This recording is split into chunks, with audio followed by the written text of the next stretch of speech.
안녕하세요. 장동건 미래스탁의 박시장입니다. 11월 8일 증시 마감 시장에 대해서 말씀을 드리겠습니다. 코스피는 2421.62포인트 0.91% 하락 마감했는데요. 2차전지가 낙폭을 크게 하락하면서 외국인과 개인의 순매도에서 하락 마감했는데요. 외국인이 139억 순매도, 기관은 747억 순매수하였습니다. 코스닥은 811.05포인트 1.62%로 하락 마감했습니다. 마찬가지로 2차전지 하락에 개인이 순매도하면서 하락 마감했습니다. 반면 외국인은 321억을 순매수하였고 기관도 55억을 순매수하였습니다. 2차전주의 낙폭이 확대하며 코스피는 상승 출발한 후 하락 전환했고 또 외국인이 현물과 선물 시장에서도 매도에 나서면서 지수의 부담으로 작용하는 모습이었습니다. 다만 이제 우리 증시와는 달리 간밤에 끝난 뉴욕 증시는 상승으로 마쳤죠. 국제금리와 유가가 하락하면서 미국 증시는 상승했었습니다. 원달러 환율은 1310.40으로 0.18% 상승 마감했는데요. 장중에 고점과 저점 차이가 13원 이상 벌어지면서 변동성이 큰 장세를 보였었고, 최근 환율 급락 후에 특별한 이벤트가 없어서 영내 결제 수요, 저가 매수 유입 등의 원달러 환율은 상승 마감하는 모습이었습니다. 오늘 테마 시장을 살펴보도록 하겠습니다. 오늘 테마 시장은 게임 관련 종목들이 좋은 흐름을 보였습니다. 주요 국내 게임 3분기 실적 호조와 또 이메이드가 중국의 판호 발급 기대감 속에 이메이드 급등이 나왔죠. 크래프톤, 이메이드 플레이어 상한가, 롱투코리아, 컴투스홀딩스 게임 관련 종목들이 오늘 좋은 흐름을 나타냈습니다. 크래프톤이 3분기 실적 발표를 했는데 3분기 영업이익이 컨센서스가 1455억을 크게 상회를 했습니다.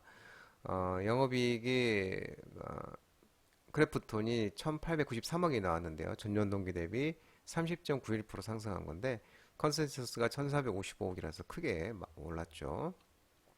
모바일 매출이 예상 대비 크게 증가했고 또 외주 영업비와 e스포츠 관련 지급 수수료가 감소하면서 이 주식 보상비가 크게 감소했고 또 비용 절감보다 매출 성장이 눈에 띄었는데 특히 BGMI가 5월 서비스 재개 이후 언밴 이전 수준으로 트래픽과 매출 모두 회복하며 전체 모바일의 매출에서 성장을 크래프톤은 이끌었습니다. 또한 이메이드 같은 경우도 전년 동기 영업이익이 흑자 전환을 했습니다. 영업이익이 453.72억 원으로 전년 동기 대비 흑자 전환, 순이익도 흑자 전환, 전년 동기 대비 흑자 379.17억 원으로 흑자 전환을 했습니다. 또한 이메이드가 미르의 전설 2, 3 중국 라이선스 개혁과 나이트 크로우의 안정적인 매출이 호실적을 지금 만들었고요.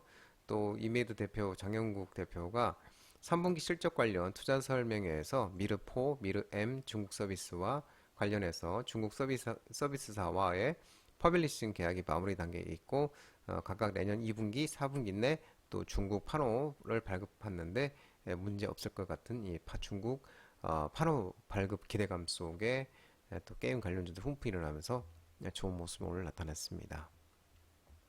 빈대, 백신, 진단시약, 방역 관련주들이 좋은 흐름을 나타냈는데 빈대가 전국적으로 확산 우려가 지속되고 있는 모습에 경농, 인바이오, 경남지약들이 오전에 좋은 모습을 내었죠. 빈대 관련주로서 또한 동물 외부 구충제로 쓰이는 피프로빌린이 빈대 퇴치에 효과가 있다고 전해지면서 파루, 대성미생물, 대한유팜 등 이 백신, 진단시약, 방역 관련 종목들이 또 움직임이 오늘 있었습니다.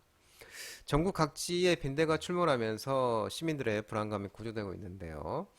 정부와 지방자치단체들이 빈대 박멸을 위해 대응에 나서고 있는데 전국적으로 출현하고 있는 빈대를 잡기 위해 관계부처를 넘어서 국무총리실까지 빈대 정부 합동대책을 가동하고 있고요.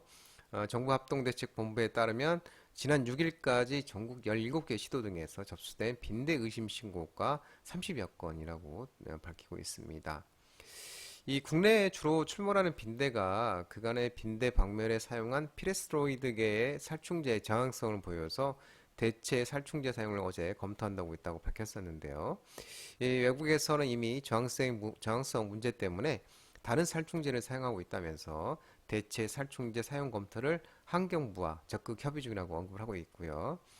일부 언론에 따르면 국내 연구진이 이 빈대 퇴치에 효과적인 살충제 성분을 찾았는데 이 정부 합동대책본부도 이 연구 결과를 활용하는 방안을 검토하기로 했다고 전해지고 있고요. 이 김주연 서울대 의과대학 열대의학교실 교수 등 이 연구진이 기존의 빈대 살충제를 쓰던 피레스도이드 계통이 아닌 성분 가운데 이미다클로로프리드와 피프로닐 제제가 빈대 퇴치에 효과적이라는 연구 결과를 미국 의용 곤충학회지에 제출을 했다고 합니다. 그래서 이미다클로프리드는 식물 해충을 방지하는 농약인데요. 이 피프로비닐은 또 강아지, 고양이의 이 털에 바르는 동물 외부 구충제에 또 쓰이고 있다고 합니다. 그러면서 이제 이 피프로비닐 동물 바르는 외부 구충제 쓰고 있는 요게 이제 전해지면서 대성 어, 동물 백신 관련 종목들이 또 진단시약 또 관련 종목들이 또 움직임이 있었습니다. 메타버스, 가상현실, VR, 증강현실, AR 관련 종목들이 오늘 이제 오후에 장이 하락한 중에서 그래도 선방하는 모습이었는데요. 삼성과 구글, 퀄컴이 확장현실 XR 동맹을 내년 말 첫 출격 소식 속에 MP, 이지빅 스튜디오, 덱스터, 자이언트 스텝, 라운텍, 스코넷 등 이 메타버스, 가상현실, VR, AR 관련 종목들이 움직임이 좀 있었습니다. 삼성전자와 구글, 퀄컴이 확장현실 SR 동맹이 내년 말 첫 출격한다고 전해지고 있는데요. 삼성전자 모바일 경험 사업부에서 첫 XR 기기 프로젝트명은 무한인데요. 이 첫 XR 기기의 생산 시점을 내년 12월로 확정을 했고요. 초도 생산 물량은 3만 대로 정해졌다고 알려지고 있습니다. 포스트 스마트폰으로 불리는 XR 기기 시장에서 애플 비전 프로, 메타 퀘스트와 치열한 주도권 다툼을 벌일 것으로 전망되고 있는데요. 이와 관련돼서 이 삼성전자와 삼성 디스플레이가 XR 스크린 기술 사용권 계약을 체결하는 등 사업이 지금 구체화되고 있다고 합니다. 삼성전자가 내년에 하반기 언팩은 신제품 공개 행사를 얘기합니다. 내년 하반기 언팩 행사 때 XR 기기, 확장 현실 기기를 소개할 것으로 보인다고 밝히고 있습니다. OLED 방금 말씀드린 것처럼 이 삼성과 LG 디스플레이, 애플과 아이패드 OLED 가격 협상의 마무리 단계 소식 속에 OLED 유기 발광 다이오드 관련 종목들 일부 종목들이 상승했습니다. P&H테크, KPS, 덕산 네오로스, 선익시스템, APS, 야스, 동아일텍 등 일부 OLED 관련 종목들 움직임이 있었는데요. 방금 말씀드린 대로 이제 삼성 디스플레이와 LG 디스플레이가 애플과 진행 중인 차세대 아이패드용 OLED 패널 가격 협상이 마무리